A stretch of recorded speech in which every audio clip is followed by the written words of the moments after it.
तो कहानी के शुरू में हम दो दोस्तों को देखते हैं, जिनमें से एक का नाम सोफी था। वो अपने साथ अपनी एक दोस्त को लेकर अपने बचपन के दोस्त के घर जा रही थी, जिसने अपने घर में सभी दोस्तों के लिए पार्टी रखी हुई थी। सोफी के दोस्त उसकी फ्रेंड बी के बारे में नहीं जानते थे, इसीलिए वो काफी परेशान थी। बी ये सोच रही थी कि सोफी के दोस्त उसे न जाने किस नजर से देखेंगे, उसके साथ कैसा बर्ताव करेंगे, क्योंकि बी एक गरीब लड़की थी और सोफी और उसके दोस्त काफी अमीर थे। लेकिन सोफी उससे ये कहती है, फिक्र नहीं करो, मेरे दोस्त तुम्हें बहुत पसंद करेंगे। ये दोनों अब सोफी के दोस्त के घर पहुंच गए थे, जहां पर सोफी अपनी गाड़ी के शीशे को लेकर काफी गुस्सा होती है, क्योंकि वो बंद नहीं होता था। खैर सोफी बाहर निकल गई थी। बी गाड़ी में रुककर थोड़ा सा मेकअप करती है और फिर शीशे में देखकर उतर जाती है, पर यहाँ पर बी शीशे की लाइट्स जली ही छोड़ गई थी। दोनों घर के अंदर जाती हैं, जहाँ पर सोफी के सारे अमीर दोस्त पूल में खेल रहे थे। सब सोफी को देखकर बहुत खुश होते हैं, पर थोड़ा सा हैरान भी थे, क्योंकि उसने ग्रुप चैट में किसी को भी नहीं बताया था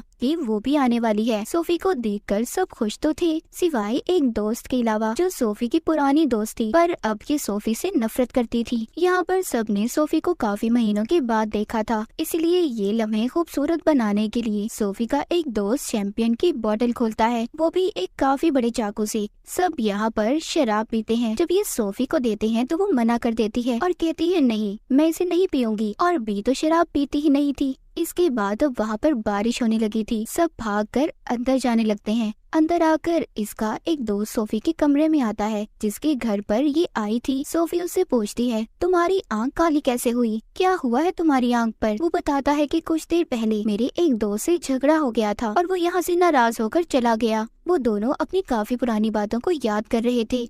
जब ये दोनों बैठे बातें कर रहे थे, तभी वो सोफी की पुरानी दोस्त बी के पास जाती है और कहती है कि बी, जरा तुम सोफी से दूर ही रहना तो तुम्हारे लिए अच्छा होगा। इसके बाद बी जब किचन में जाती है तो वहाँ पर कुछ लड़कियाँ टिकटॉक वीडियोस बना रही थी। बी को इस माहौल में थोड़ा सा अजीब लग रहा था, क्योंकि वो बाकी लड़कियों की तरह एंजॉय नहीं करती थी। सभी लड़कियाँ बी से पूछती हैं कि तुम्हारी और सोफी की दोस्ती कैसी चल रही है। बी भी उनको जवाब देती है कि बहुत अच्छी। अब रात हो गई थी और अब हुई थी इनकी असल पार्टी शुरू। ये सभी बहुत ज्यादा मजे करती हैं, डांस करती हैं, शराब पीती हैं। यहाँ पर जब सोफी और बी डांस कर रहे थे तो उस दोस्त को ये बात अच्छी नहीं लगती, जो सोफी की पहले दोस्त थी, कि बी के साथ वो इतने ज्यादा मजे कर रही है और अब वो भी बी को अपने साथ डांस करने का कहती है। जब सोफी उसे ऐसा करते देखती है तो उसे ये बात अच्छी नहीं लग रही थी। सोफी यहाँ पर सबसे एक गेम खेलने का बोलती है। वो कहती है, हमें यहाँ पर एक गेम खेलनी चाहिए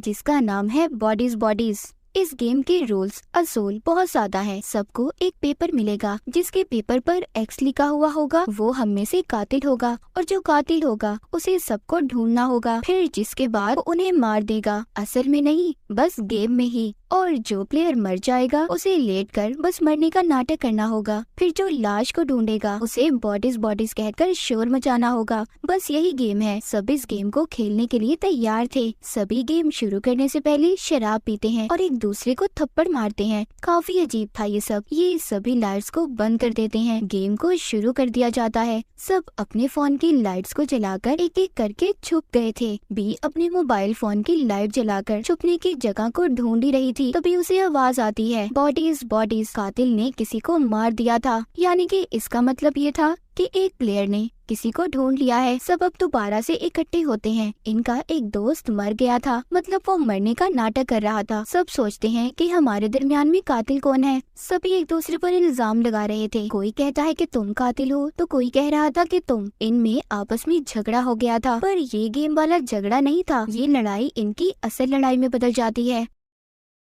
आधे लोग तो गेम छोड़कर यहाँ से जा चुके थे, तो जो लोग बचते हैं, जिनमें सोफी और बीबी शामिल थी, ये सोचती हैं गेम तो खत्म हो गई। दोबारा से ये शराब पीती हैं और एक दूसरे को पागलों की तरह थप्पड़ मारती हैं। लेकिन तभी अचानक से मौसम खराब हो गया था और बहुत तेज बारिश भी होने लगी थी। इस वजह से इनके घर की लाइट भी चली जाती है। सब लड़कियाँ परेशान हो गई थी, सोचती है कि लाइट को वापस कैसे लाना चाहिए। ये अब एक कमरे में जाती हैं, जब भी खिड़की की तरफ जा रही थी तो वो सोफी के दोस्त को देखती है जिसने अपने घर में पार्टी रखी हुई थी। उसकी गर्दन से खून आ रहा था। बी के चिल्लाने पर जब बाकी लड़कियां भी वहाँ पर आती हैं कि हुआ क्या है, पर उनका वो दोस्त वहाँ पर मर चुका था। सब बहुत ज्यादा घबरा रही थी और सोचती हैं कि क्या सच में यहाँ पर कोई कातिल मौजूद है। वो मदद के लिए फोन करने की भी कोशिश करती हैं, पर नेटवर्क भी नहीं था। इसीलिए अब ये सभी सोफी की गाड़ी में जाती हैं ताकि सामने वाले टाउन में जाकर वो मदद ला सकें। लेकिन पता चलता है कि गाड़ी की बैटरी भी डेड हो गई थी क्योंकि बी ने जाते हुए लाइट्स को जला छोड़ दिया था। अब उनके पास गाड़ी भी सिर्फ एक ही थी क्योंकि सोफी के सारे दोस्त अपने एक दोस्त के साथ यहाँ पर आए थे जो नाराज होकर यहाँ से अपनी गाड़ी लेकर चला गया था। इनके पास कोई दूसरा रास्ता नहीं था, इसीलिए सब लड़कियाँ घर के अंदर वापस आ जाती हैं और उनमें से उसी दोस्त को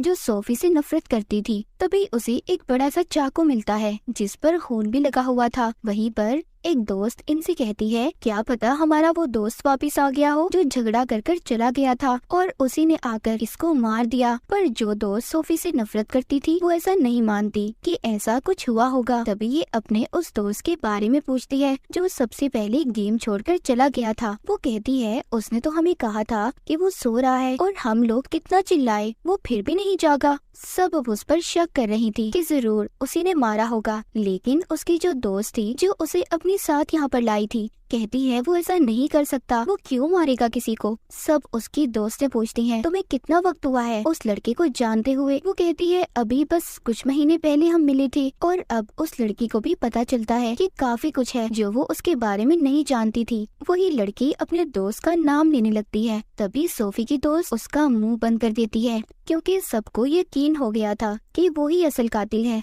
वो चारों काफी परेशान हो गई थी। वो उस लड़के को ढूंढते हुए कमरे में आती हैं, पर वो वहाँ पर नहीं था। तभी उन्हें पता चलता है कि उनकी एक दोस्त भी गायब थी। ये जब उस लड़के के बैग को चेक करती हैं, तो उन्हें उसके बैग से बहुत कुछ मिलता है जिसमें एक चाकू भी था। वो सोचती है कि अगर ये कातिल नहीं है तो इसने ऐसी चीजें अपने बैग में क्यों रखी हैं। फिर इनको अपनी वो दोस्त भी मिल गई थी जो गायब हुई थी। उसको पागलों वाले दौरे पड़ रहे थे। ये उसको दवाई देती हैं, जिसके बाद खुद भी सब आराम करती हैं। बाद में सभी लड़कियां उस लड़के के पास आती हैं जो एक कमरे में हेडफोन लगाकर लेटा हुआ था, इसीलिए उसे किसी चीज की आवाज नहीं आई थी। सभी लड़कियां उससे पूछती हैं कि इतना कुछ हो गया, तुमने कुछ नहीं सुना। जब ये इसको चाकू दिखा रही थी तो तभी ये उनसे वो चाकू छीनने की कोशिश करता है। वो सभी को कहता है कि शांत हो जाओ और अपने चाकू को नीचे रखता है। पर तभी दो लड़कियां कूदकर उस पर हमला कर देती हैं, पर वो जैसे तैसे खुद को उनसे दूर करता है। तभी सोफी चाकू को उठाती है, लेकिन वो लड़का उसे चाकू छीन लेता है। पीछे से बीबी देख रही थी। ये सोचती है कि ये सोफी को मार देगा,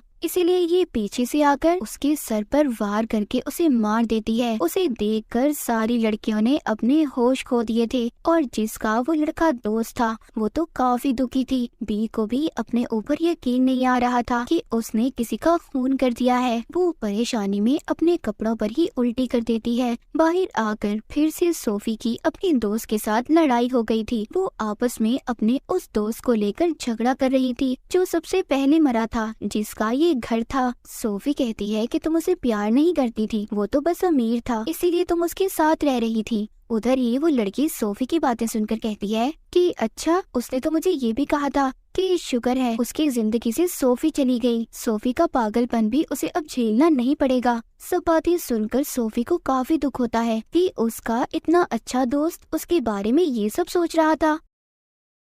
सब बातें सुनकर सोफी उससे कहती है तुम मर जाती तो अच्छा होता। वो लड़की इसकी बातें सुनकर यहाँ से चली गई थी। उधर बी को दिखाया जाता है जो अपने जिस्म से खून को साफ करके कपड़े बदल रही थी। ये अब सभी अलग अलग हो चुकी थी और सब एक दूसरे को ढूंढ रही थी। तभी अचानक से एक लड़की का पाँव अटक जाता है और वो अपनी दोस्त की लाश पर जाकर गिरती है। ये वही लड़की थी जो सोफी से झगड़ा कर रही थी। अब इनकी एक और दोस्त मर गई थी। सोफी की जो पहली दोस्त थी जो उससे नफरत करती थी कहती है कि अब तो वो भी मर गया जिसको हम कातिल समझ रहे थे। तो असल में कातिल है कौन? इनकी एक दोस्त यहाँ पर कहती है कि तुम लोग मान लो हमारे बीच में ही कोई कातिल है जो हमारी जान के पीछे पड़ा है और हमें उस कातिल को ढूंढना होगा इससे पहले कोई और मारा जाए। अब जवाब ढूंढने के लिए सोफी की दोनों दोस्तें बी पर इल्जाम लगाती हैं क्योंकि वही थी जिसके बारे में ये कुछ भी नहीं जानती थी। वो दोनों कहती है हमने तुम्हारे बारे में सर्च किया, तुम्हारे नाम की तो कोई लड़की सोशल मीडिया पर है ही नहीं और तुम्हारा नाम तो यूनिवर्सिटी में भी नहीं है,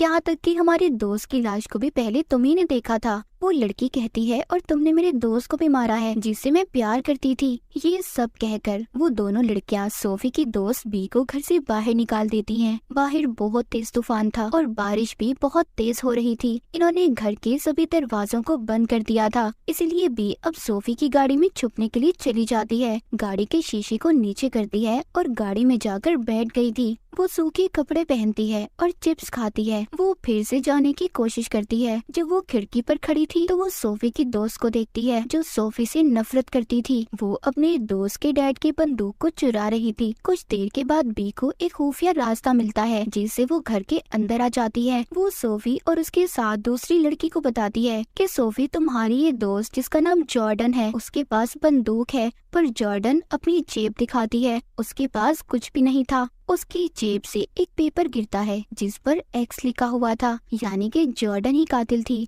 पर बी उनका इतना भरोसा तोड़ चुकी थी कि अब कोई भी बी पर यकीन नहीं कर रहा था। बी यहाँ पर अब अपना सच सबको बताती है। कहती है मैंने यूनिवर्सिटी में एडमिशन लिया था पर मैंने अपनी मॉम की वजह से पढ़ाई छोड़ दी, और सोफी मैं तुम्हें ऐसे नहीं बताना चाहती थी इसलिए मैंने तुमसे झूठ बोला। सब बातें सुनकर सोफी बी को गले लगा लेती है, पर तभी जॉर्डन बंदूक निकालती है। कहती है बी ही कातिल है, मैं अभी भी बी को ही कातिल मानती हूँ और मैं इसकी मीठी मीठी बातों में नहीं आने वाली। सोफी कहती है देखो इस बंदूक को दूर करो, तुम ऐसा कुछ नहीं करोगी। पर तभी इनके दरमियान में झगड़ा होने लगता है और इनकी लड़ाई अब ऐसी थी कि सब एक दूसरे के राज खोलने लगती हैं। वहीं पर इनकी एक दोस्त जॉर्डन से कहती है कि तुम इतने भी अमीर नहीं हो जितनी बनती हो। इस बात पर जॉर्डन को गुस्सा आ जाता है और वो गुस्से में उसके पैर पर गोली चला देती है। वो लड़की अब चीख चीख कर यही कह रही थी कि जॉर्डन ही कातिल है। इनके दरमियान में अब लड़ाई होने लगती है। इसी लड़ाई में गोली उसी दोस्त को लग गई थी जिसके पाँव में पहले जॉर्डन ने गोली मारी थी। वो अब मर चुकी थी, पर अब जॉर्डन अपनी जान बचाने के लिए जब ऊपर जाती है तो इसके पीछे सोफी भी जा रही थी।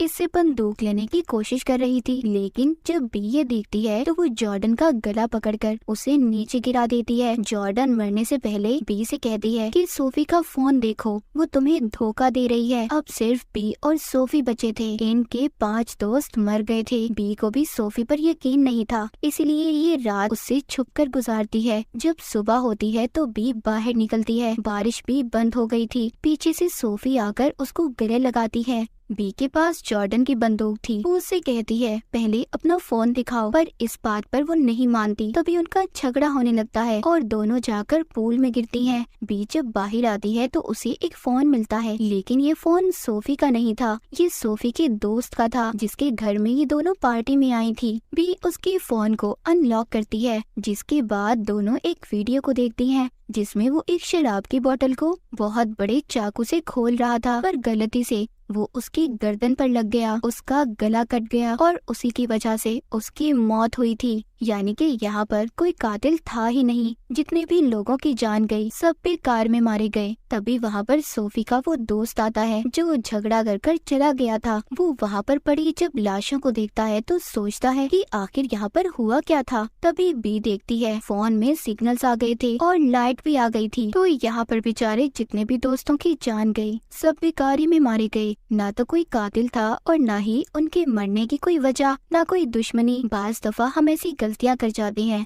जिस बारे में हम खुद भी नहीं जान पाते कि हम कर क्या रहे हैं। तो कुछ भी करने से पहले उस बात का जरूर पता करें कि आखिर असल बात क्या है। और इन दोस्तों ने जो गलती की ये अपनी जान से गए, या फिर ये कह लें ये इनकी बेवकूफी थी। और इसी के साथ ये कहानी यहीं पर खत्म हो जाती है।